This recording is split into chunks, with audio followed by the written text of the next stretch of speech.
अस्सलाम वालेकुम। आज हम जिस चीज़ को डिस्कस करेंगे वो हम अपने इर्द गिर्द सोसाइटी में बहुत ज़्यादा सुनते हैं जी कि वो ज़मीन की कोई ख़रीदारी हुई है और फिर हक शुबा हो गया। आई मीन टेक्निकली हम ज़्यादा लोग यही सुनते हैं वर्ड हक शुबा हो गया। हक शुबा है क्या टेक्निकली और प्राइमरीली द वर्ड इज़ हक शुफा। हक शुफा का मतलब होता है प्रियम्पशन। और पाकिस्तान के अगर कानून में आपने इसको ढूंढना है, इसको देखना है, इसको स्टडी करना है, और अगर हम उसकी बात करें उसके एक्ट की, तो that is Punjab preemption act 1991। इसी एक्ट के सेक्शन नंबर 2 के अंदर इसको डिफाइन किया गया कि यह है क्या। उसकी अगर हम इसको प्राइमरीली मैं आपको बताऊं वो इस तरह है कि फॉर एग्जांपल ए है, ए ने अपनी ज़मीन बेची सी को, और बी बीच खड़ा हो गया कि ये आप ज़मीन आपने बेच तो दी लेकिन इस पर पहला राइट मेरा था, पहली प्रायोरिटी मुझे दी जानी चाहिए थी, इस वजह से मैं हक शुफा करता हूँ। ये एक प्राइमरीली सिर्फ बात समझाने के लिए। हक शुफा हो किस चीज़ पे सकता है, इसकी डेफिनेशन के अंदर ये बताया गया कि उस ज़मीन पर हो सकता है जब वो बिक जाए। सोल्ड का वर्ड इस्तेमाल हुआ है, और इसी चीज़ को वेटेज देते हुए सेक्शन 12 के अंदर भी ये चीज़ बताई गई, जिसमें फर्दर एक्सप्लेन किया गया कि अगर ज़मीन बिकी नहीं है और आपकी कोई अजम्पशन है तो हक शुफा अगर आप करेंगे तो that is not maintainable at point कि वो तब ही एक्सरसाइज हो सकता है जब ज़मीन बिक गई हो। सोल्ड का वर्ड इस्तेमाल हुआ। फिर ये किस किस्म की प्रॉपर्टी के ऊपर हक शुफा हो सकता है। अच्छा, ये चीज़ जो है ये भी डेफिनेशन में बताई गई है सेक्शन 2 के। हाउ एवर इसको फर्दर सेक्शन 5 के अंदर एक्सप्लेन किया गया, and that is immovable property के ऊपर हक शुफा हो सकता है। इमूवेबल प्रॉपर्टी की एग्जांपल है सबसे बेहतरीन लैंड, ज़मीन। सेक्शन 6 बड़ा इंपॉर्टेंट सेक्शन है, और आप सबकी आसानी के लिए मैं खुद एक एजुकेशनल वीडियो खुद भी सीखता हूँ, कोशिश करता हूँ आप लोगों को भी सिखा सकूँ। सेक्शन 6 ये बताता है who can claim the right of preemption. हक शुफा कौन कर सकता है। अब यहाँ पे हम वापस आ जाते हैं। हमने ये बताया कि ए ने ज़मीन बेची सी को, और बी ने कहा कि मेरी पहली प्रायोरिटी बनती थी। तो क्या बी की पहली प्रायोरिटी बनती थी, उसके लिए हम सेक्शन 6 को देखेंगे। अगर बी सेक्शन 6 के मुताबिक उन तीन जो उन्होंने रिक्वायरमेंट्स दी हैं या तीन लोगों के बारे में बताया, अगर बी उनमें फॉल करता है तो फिर वाकई में बी का राइट बन सकता है, पहला राइट। उसमें पहला राइट के अंदर जब हम डिस्कशन करेंगे सेक्शन 6 की, तो उसके अंदर हम बात करेंगे तीन एस्पेक्ट्स की, शाफ़े शारिक, शाफ़े जार और शाफ़े खलीद। अगर हम सबसे पहली बात करें कि जो जिन तीन का राइट बनता है पहली प्रायोरिटी पे, वो है शाफ़े शरीक। शाफ़े शरीक कौन है? शाफ़े शरीक को अगर हम आसान लफ्ज़ों में एक्सप्लेन करें तो शाफ़े शरीक है जॉइंट ओनर। मैं आपको एग्जांपल दे दे तो एक प्रॉपर्टी है, उसमें चाहे बहन भाई हैं, उनका ब्लड रिलेशन है, टेक्निकली मोर और लेस वो जॉइंट ओनर्स होने चाहिए। अब उस प्रॉपर्टी में से अगर एक बंदा उसको बेचना चाहता है उसका एक जॉइंट ओनर उसको बेचना चाहता है, तो जो बकाया उसके जॉइंट ओनर्स हैं वो सबसे पहले हक शुफा क्लेम कर सकते हैं अगर वो किसी और को बेच देता है, इस बेसिस पे कि जी पहला राइट तो हमारा था, कि आप हमें पूछते फॉर द कन्वीनियंस कि हम उसे खरीद पाते, तो वो हक शुफा कर सकता है। दूसरा राइट आता है शाफे जार को। शाफे जार कौन है? शाफे जार वो है जिसकी अटैच्ड प्रॉपर्टी हो उसके साथ। अच्छा, वो मैं आपको एक्सप्लेन कर देता हूँ। दो घर हैं दो ज़मीनें हैं, वो आपस में जुड़ी हुई हैं। एक बंदा अपनी ज़मीन सेल करता है एक थर्ड पार्टी को, तो शाफे जार का ये राइट है कि जब वो सेल हो जाए तो वो हक शुफा क्लेम कर सकता है, ये कहकर कि पहला राइट मेरा था, कि शायद मैं अपनी ज़मीन एक्सपैंड कर लेता या अपनी चार दीवारी तोड़ के उस चार दीवारी को वो वाली लैंड भी अपनी चार दीवारी में ला के अपनी नेसेसिटीज़, अपनी नीड्स, अगर मैंने कुछ और करना था तो मैं उनको पूरा कर लेता, तो पहला राइट मेरा बनता था। तो at least I would have been on the priority list कि ये मुझे बेची जाती बजाय किसी और को। तीसरा आता है शाफे खलीद।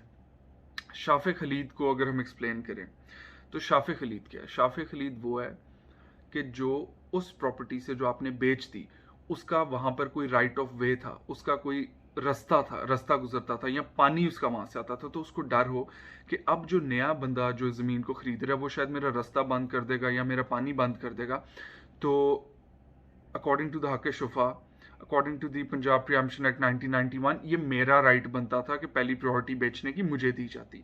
अच्छा, अगर हम इन तीनों में से देखा जाए कि पहली प्रायोरिटी किसको दी जाती है, तो अगर हम कुछ केस लॉज भी देखें और उसके मुताबिक शाफे शरीक जिसकी जॉइंट ओनरशिप थी, इन तीनों में से भी सबसे ज्यादा प्रायोरिटी शाफे शरीक को दी जाती है। Priority number 1। अगर हम सेक्शन 13 पे आ जाए, ये भी बड़ा इंपॉर्टेंट है और सेक्शन 13 की अहमियत मेरी नज़र में इसलिए बहुत ज़्यादा है कि हक़ शुफा का कोई मिस यूज़ ना करे। मतलब मेरी अंडरस्टैंडिंग के मुताबिक हक़ शुफा का मिस यूज़ क्या है वो आगे चल के हम उस पर बात करते हैं। सेक्शन 13 में बताया गया प्रोसीजर टू क्लेम प्रीएम्पशन। आपने अगर प्रीएम्पशन क्लेम करनी है तो उसका प्रोसीजर क्या, आप किस तरह करेंगे, तो आपने 3 रिक्वायरमेंट्स फुलफिल करनी होती हैं उसके लिए। और मजे की बात यह है कि ये तीनों रिक्वायरमेंट्स आर लाइक डॉट्स। आपने इन डॉट्स को जब कनेक्ट करेंगे तो ही you can go towards the remedy. अगर इसमें से एक भी डॉट बीच मिस होता है तो आपके जो इस एक्ट के मुताबिक things would get difficult for you. पहला जो इसमें प्रोसीजर है दैट इज तलबे मुतालबत।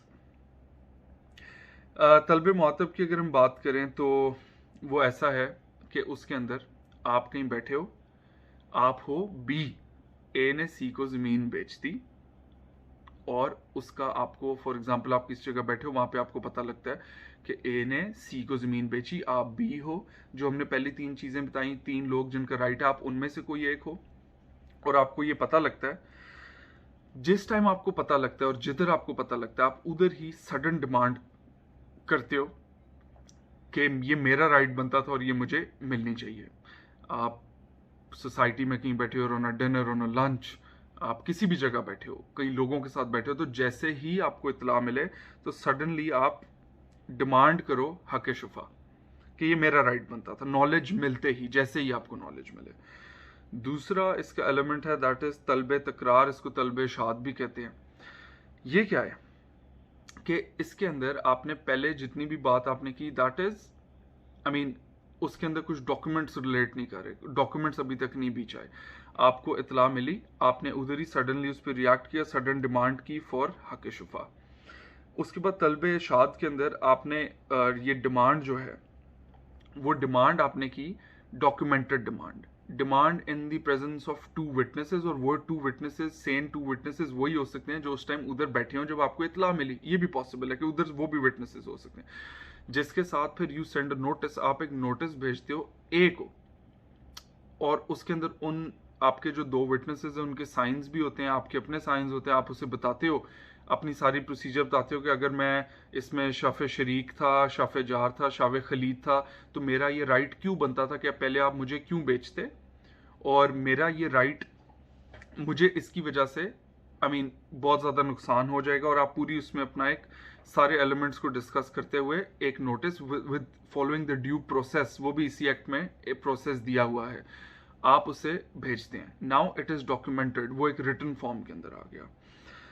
उसके बाद अगर आप देखें कि ये एक चेन है, पहली चेन वर्बली आपको पता लगता है, आप उस पर रिएक्ट करते हैं, डिमांड फॉर हक़ शुफा, दूसरी के अंदर डॉक्यूमेंट्स आर रिलेटेड, तीसरी जो है वह है तलबे खसूमत।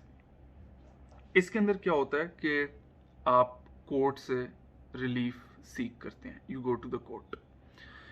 मैंने आपको ये बताया कि इन सारे डॉट्स को जोड़ना क्यों ज़रूरी था। वो सारे डॉट्स को जोड़ना इसलिए ज़रूरी था कि जब आप कोर्ट में जाएंगे तो कोर्ट ये देखेगी कि क्या कोर्ट में आने से पहले नंबर 1 और नंबर 2 एलिमेंट तलबे मुसाबत, तलबे मुआसबत और तलबे तकरार और या तलबे इरशाद जो है वो फॉलो हुआ, तलबे इरशाद या नहीं फॉलो हुआ। अगर वो नहीं फॉलो हुआ you are again on a losing end, क्योंकि वो प्रोसीजर प्रॉपर फॉलो नहीं हुआ। फिर इवन आप जब कोर्ट में आ गए तो आपकी सीरियसनेस को चेक करने के लिए यहाँ पे मैं आ जाता हूँ जिधर फ्रिवलस लिटिगेशन की बात आती है कि जी एमी केस कर दो अगले को तंग करने के लिए, उसने जो ज़मीन बेची उस डील को ख़राब करने के लिए आप हक़ शुफा ना करो। इन चीज़ों को मद्देनज़र रखने के लिए कुछ एलिमेंट्स हैं जो कि कोर्ट में आपने 1/3 उस डील का, आपकी जो डील हुई है, जो बंदा हक़ शुफा करेगा उसने 1/3 उन पैसों की जो अमाउंट है वो जमा करानी है, ताकि ये पता लगे कि सिर्फ वो लिटिगेशन में उलझाना तो नहीं चाह रहा बल्कि वो सीरियस है और वाकई में वो ये समझता है कि उसका राइट था कि ज़मीन उसको मिलनी चाहिए, तो उसको 1/3 ऑफ जो उसकी सेल हुई है वो जमा करानी पड़ेगी। इसके अंदर भी कुछ एलिमेंट्स है, क्योंकि एलिमेंट्स तो बहुत सारे हैं, मैं एक शॉर्ट वीडियो बना रहा हूँ कि हम इसको थोड़ा सा समझ पाए। प्राइमरीली इसमें तो निटी-ग्रिटीज और जो बहुत सारी डिटेल्स हैं अंदर, और उनके अंदर अगर हम चले जाएंगे तो वीडियो बहुत लंबी हो जाएगी। मेरा यही कोशिश होती है कि इजीली हम आपको थोड़ा सा कुछ समझा सके और खुद भी समझ सके। तो उसके अंदर ये होता है कि अगर उनको ना पता लग रहा हो कि जमीन कितने की सेल हुई है फॉर एग्जांपल, तो इवन कोर्ट जो है वो ये डिटरमिन कर सकता है कि उस इलाके के अंदर क्या रेट है, जिसको हम डीसी रेट भी कहते हैं, और फिर उसके बाद मार्केट वैल्यू रेट भी होता है। तो वो फिर कोर्ट ये डिटरमिन कर सकता है और वो एक प्राइस सेट कर सकता है कि जिसका 1/3 जमा कराया जाए, सीरियसनेस को शो करने के लिए। फिर इसी लिटिगेशन के अंदर जिस तरह इंस्टीट्यूशन ऑफ द सूट होती है, फिर आप डिफरेंट एलिमेंट्स की तरफ जाते हैं, इश्यूज डिस्कस होते हैं, तो उसी जगह के ऊपर examiner in cheap and cross examine भी आता है।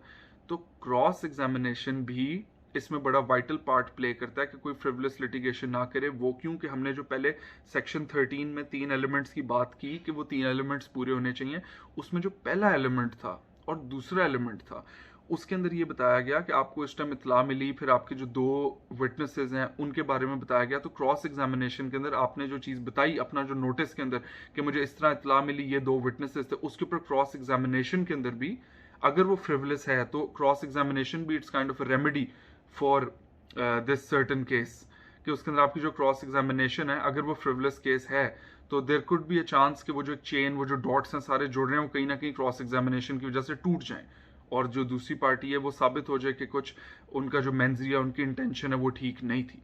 हाउएवर असल में तो ये रेमेडी उनके लिए वाकई में जिनका राइट, और जिन 3 लोगों को हमने डिस्कस किया, and if they are serious और वो सीरियसली समझते हैं कि उनका राइट डिप्राइव हुआ और उनके पास पैसे हैं उस जगह को लेने के, और वो इस कैटेगरी में भी फॉल करते हैं जो कि सेक्शन 6 में बताई गई, तो फिर ये जो रेमेडी है अंडर प्रियम्पशन एक्ट 1991, ये उनके लिए एक बेहतरीन रेमेडी है।